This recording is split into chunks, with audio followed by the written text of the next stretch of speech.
saya melihat dari ini juga sih di lingkungan sekitar ada anak-anak yatim gitu. Nah, ini diberdayakan sih gitu. Ini juga sebenarnya apa ya?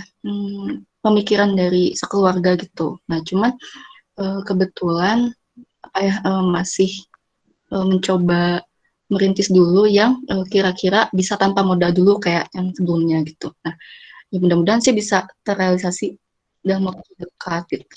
Kayak gitu sih, Kang. Jadi memberdayakan anak yatim gitu ya, dalam mendesainnya atau gimana tuh? Dalam ini apa? Jadi karyawan gitu sih, Kang. Oh, I Heeh. see, I see. Siap. Oke. Nuhun Teh Nisa. Eh, Sami-sami. selanjutnya ada lagi dari yang lain mungkin? Oke, cukup ya. Nah, eh dalam menentukan ultimate dream atau vision atau purpose kita ya, eh kadang ada ya yang ketika disuruh misalkan sebutkan kondisi kamu dalam 5 tahun atau 10 tahun ke depan gitu ya. Terus itu kita temui kan ya di eh, tes psikotes atau wawancara kerja, wawancara beasiswa dan lain sebagainya. Nah, kadang kita membuat hal tersebut tuh eh, dan apa eh, isinya itu materi gitu ya, materi. Jadi ya kalau nggak rumah, mobil dan jalan-jalan gitu ya, atau enggak eh, jabatan apa gitu ya. Nah, ya terus eh, ketika eh, ultimate dream kita secetek itu gitu ya, yaitu tinggal kita kerja yang bener aja gitu ya selama 5 tahun 10 tahun terus kecapai gitu ya punya mobil punya rumah itu defaultnya orang-orang juga pada dapat gitu ya terus mau apa setelah itu gitu setelah tercapai mau mati gitu. Nah itu eh, coba kita twist ultimate dream kita itu yang lebih challenging gitu ya. Jadi salah satunya faktornya benar tadi menarik sama teknisnya ya. Eh, libatkan eh, people gitu, dalam ultimate dream kita itu. Jadi karena kita itu gak hidup selamanya ya akan tergantikan dan kita akan mati juga ya. Jadi apa yang akan dikenang sama orang-orang ketika kita meninggal itu ya. Nah, coba pikirkan, kontemplasikan hal tersebut itu. Sehingga itu menjadi ultimate dream kita itu ya. Nah, uh, ada apa ya mentor aneh, beliau trainer gitu ya dan beliau memfasilitasi peserta-pesertanya itu dengan sebuah apa kertas gambar dan krayon kan dan menyuruh mereka untuk menggambar gitu ya. Itu rata-rata ngebikin jalannya peserta-pesertanya itu nggak rata-rata sih beberapa gitu ya menggambar hal-hal materi itu. Sedangkan di mentor Ane tuh unik ya beliau tuh eh, udah S3 ya S3 dengan jurusan sosiologi walaupun S1-nya beliau tentang ekonomi ya. Beliau itu menggambarkan sebuah eh, lingkaran kecil dan ada podium orang yang berbicara itu ya. Nah itu eh, sederhana mimpi beliau itu pengen jadi guru, guru bagi para pemimpin. Itu keren banget sih. Jadi beliau tuh kalau kita relevansikan sama Al-Quran ya ada di surat Al-Furqan ya. Waj'alna lil muttaqina imama gitu. Jadikanlah itu kan doa Nah itu ya. Nah untuk istri dan anak-anak kita, Rabbana hablana min azwajina wa dzurriyyatina qurrata a'yun waj'alna lil muttaqina imama itu.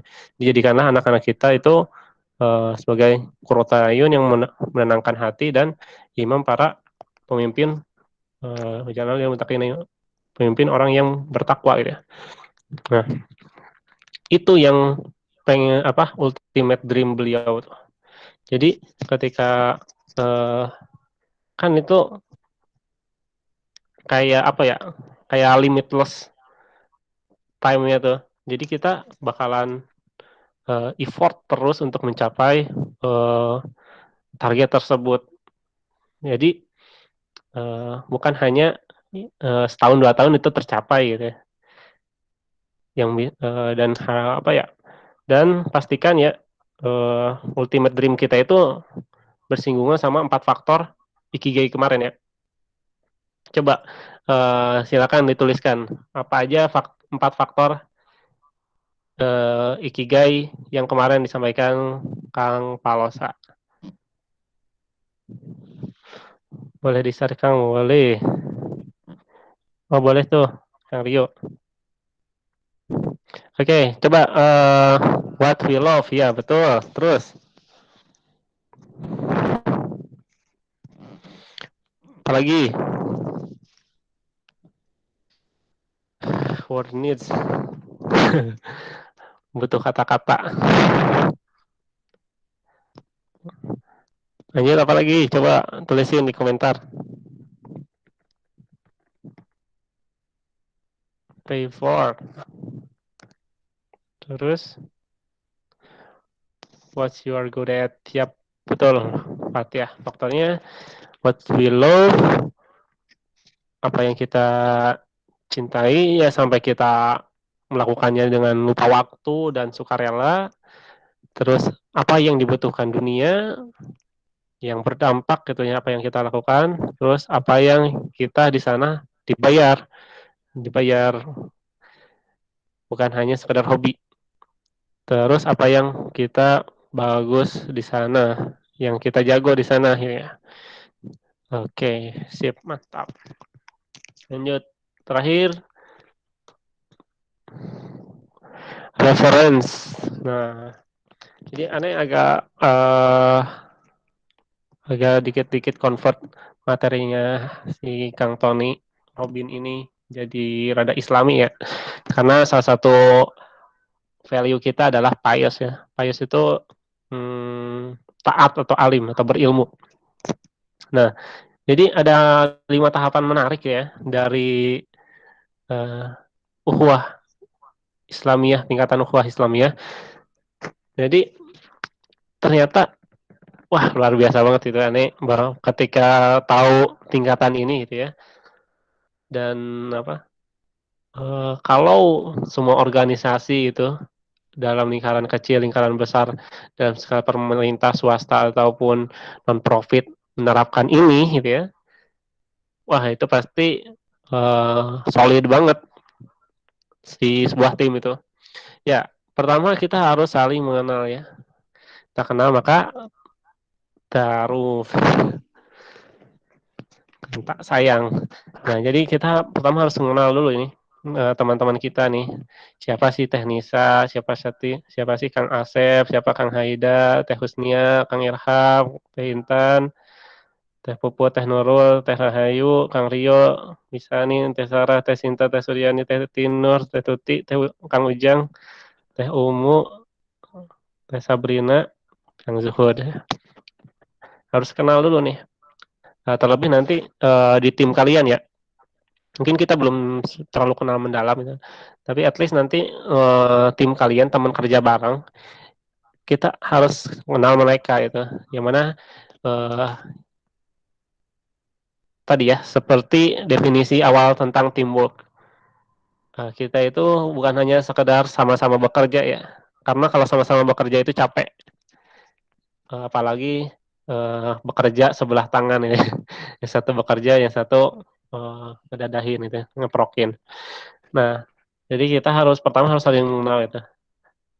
Dan dengan mengenal itu kita bisa trust ya, percaya sama dia itu. Jadi nanti ya teamworknya itu atas dasar asas kepercayaan, dan ketika kita udah saling percaya ya insya Allah enjoy gitu kita menjalani proyeknya, kerja barengnya gitu ya. Terus saling memahami ya. Memahami itu ya another level of ta'aruf ya.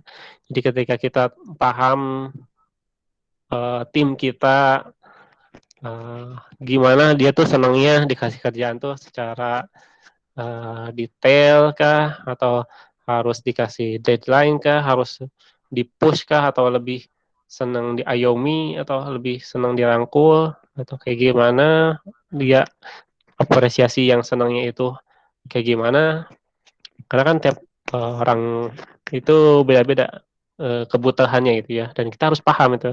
Ya kalau kita ngerujuk ke piramidanya, piramida kebutuhannya Maslow, ya defaultnya paling bawah itu kan physical needs ya. Physical needs kayak ya materi itu, misalkan ditraktir jajan gitu ya. Terus ada juga yang kebutuhannya itu diapresiasi gitu ya. Dan ada juga yang butuh aktualisasi gitu ya. Nah itu kita harus saling memahami ya.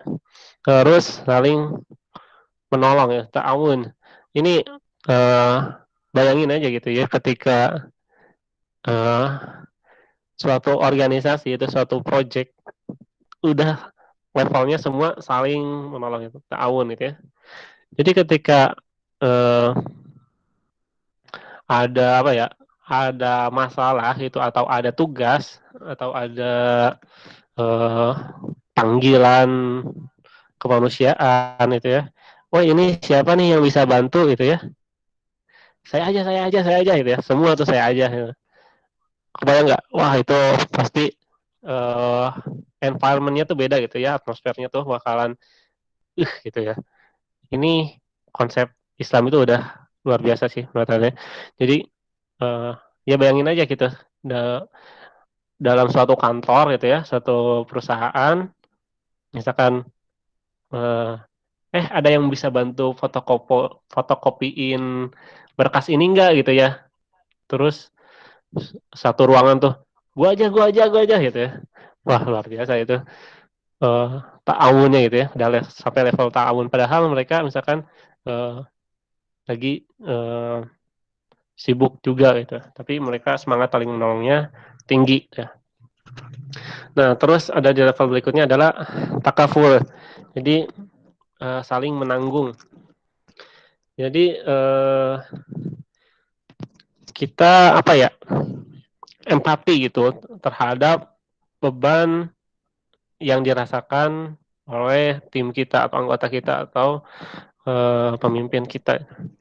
Jadi ketika orang yang apa, yang punya masalah atau dirundung cobaan itu, dia peka gitu, empati terhadap sesama sesama ini ya, anggotanya ya. Jadi bukan hanya tolong menolong, kan kalau tolong menolong tuh kalau kalau di kalau dimintain tolong baru dia nolong gitu ya. Nah, kalau saling menanggung, kalau takaful itu another level itu. Kamu lagi sibuk apa? Kamu eh, punya jajan nggak buat besok gitu? Punya bekal nggak kamu gitu? Sini aku jajanin cilok gitu ya, jajanin bakso gitu. Kamu punya utang ya gitu ya, atau sini aku lunasin gitu. Nah itu takaful. Jadi itu luar biasa banget. Nah ini level 4 ini ya, kalau kita punya apa, impactivis ini sampai di level takaful ini luar biasa sih. Oke, terus ada level yang paling tingginya itu adalah isar. Isar, mendahulukan orang lain daripada diri sendiri itu. Nah ini lebih mantap lagi. Jadi ketika kita punya tim yang udah isar, ya kita nggak perlu capek gitu ya. Misalkan uh, kita lagi ngantri makan gitu ya, sok kamu hela gitu ya. Terus atau enggak yang habis makan nih, makan bareng, uh, pada rebutan untuk bayarin ya. Terus apa ya? Ketika ada kesempatan emas gitu ya, mereka saling mendahulukan itu level tertingginya, luar biasa itu. Dan ini konsep Islami yang apa, great team gitu ya, yang kedepannya harapannya bisa memberikan great impact gitu ya. Iya, kayak gitu. Uh, Bincang-bincang kita pada awal materi terakhir ya ini ya. Alhamdulillah, jazakallah khairan. Oke, silakan bagi teman-teman yang mau diskusi. Aneh stop dulu ya sharingnya, presentasinya. Billahi taufiq wal hidayah. Assalamualaikum warahmatullahi wabarakatuh. Waalaikumsalam warahmatullahi